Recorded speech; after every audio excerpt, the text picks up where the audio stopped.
Conseil des ministres du jeudi 2 octobre 2025.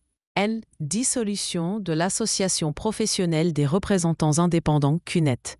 Opérationnalisation du plan 1000x5 de développement des ressources humaines en santé. Ouagadougou, 2e octobre 2025. Le président du Faso, chef de l'État, le capitaine Ibrahim Traoré, a présidé ce jeudi le Conseil des ministres au cours duquel plusieurs dossiers ont été examinés et adoptés pour la bonne marche de la nation. Selon le ministre porte-parole du gouvernement, Pingdwende Gilbert Ouedraogo, au titre du ministère de l'Administration territoriale et de la mobilité, le Conseil a adopté un décret portant dissolution de l'Association professionnelle des représentants indépendants, CUNET, en raison d'activités illicites et contraires à son statut.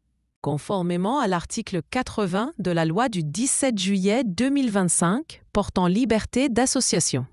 À cette structure associative, depuis quelques années, s'adonne à des activités illicites et d'anarque, d'escroquerie et de trafic de personnes. Un rapport a été fait sur les activités de cette association qui avait été déjà suspendue par communiqué conjoint. À l'issue de l'enquête approfondie, on note plus de 2000 personnes victimes, plus de 1300 plaintes déposées avec plus d'1 milliard FCFA en enjeux financiers, explique le ministre chargé de la Justice, Edasso Rodrigue Bayala. Assurant en intérim du ministre d'État, ministre de l'Administration territoriale et de la mobilité. Il appelle les populations à ne pas tomber dans le piège du gain facile et à ne pas céder à toutes les propositions sur le net. Le plan 1000x5 adopté.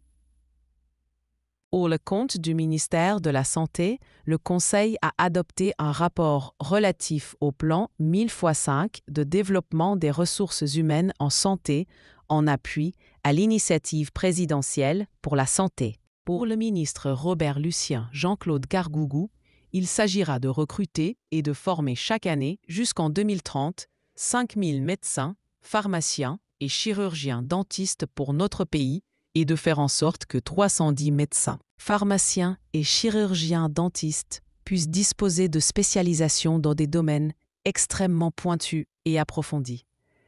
L'objectif est de renforcer la souveraineté sanitaire de notre pays et de réduire drastiquement les évacuations sanitaires.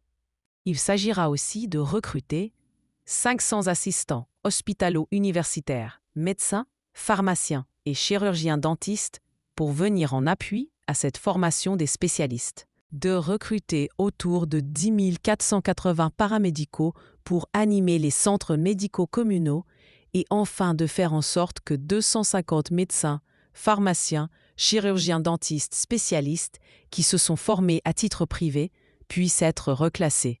Soutient le Dr Gargougou. Il a indiqué que ces professionnels de santé seront déployés de manière équitable dans les régions sanitaires de notre pays et vont bénéficier d'une immersion patriotique.